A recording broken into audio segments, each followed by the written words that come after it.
ഇത് ഇഡലി റോസ്റ്റാണ്. പിന്നെ നമ്മൾ ഇഡലി ചിലപ്പം കഴിച്ച് കഴിഞ്ഞാൽ ബാക്കിയൊക്കെ വരുമല്ലോ, തണുത്തിട്ടും. പിന്നെ തണുത്ത് കഴിഞ്ഞാൽ നമുക്ക് വേണമെങ്കിൽ ഇഡലി ഇങ്ങനെ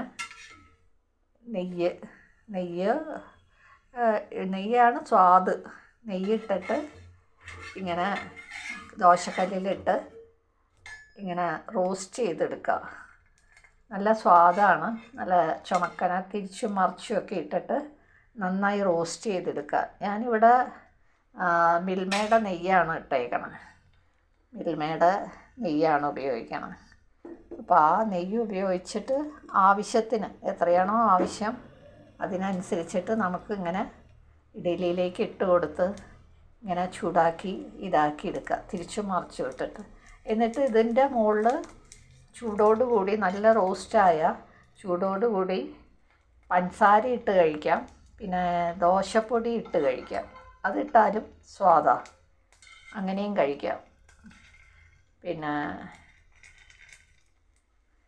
അപ്പോൾ എളുപ്പം രാവിലെ നേരത്താണെങ്കിലും രാവിലെ നേരത്താണ് ഇഡലി ഉണ്ടാക്കി നല്ല ചൂടാണെങ്കിൽ ഇങ്ങനെ ചെയ്യേണ്ട ആവശ്യമില്ല.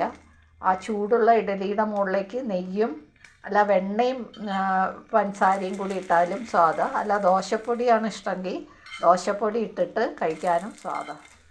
അപ്പോൾ ഇതൊക്കെ എളുപ്പ പരിപാടികളാണ്, നമുക്ക് ഇഷ്ടത്തിന് കഴിക്കാൻ. എനിക്ക് ഭയങ്കര ഇഷ്ടമാണ്.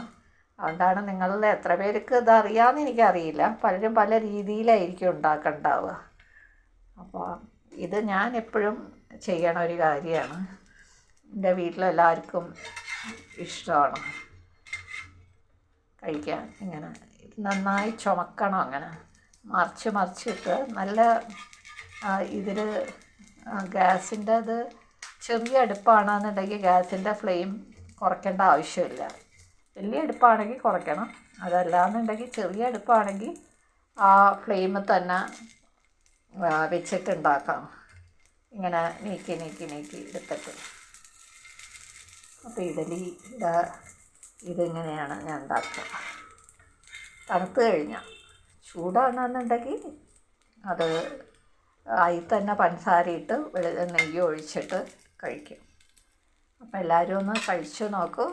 ഇതിൻ്റെ മുകളിൽ പഞ്ചസാര ഇടണേ. പഞ്ചസാര അല്ലാന്നുണ്ടെങ്കിൽ ദോശപ്പൊടി. ചമ്മന്തിയൊക്കെ കൂട്ടി കഴിക്കണമെങ്കിലൊക്കെ സ്വാദാണ്. കഴിച്ചു നോക്കിയിട്ട് അഭിപ്രായം പറയണേ. അതേപോലെ ലൈക്ക് ചെയ്യുക, സബ്സ്ക്രൈബ് ചെയ്യുക, കമൻറ്റ് ചെയ്യുക. ഓക്കെ.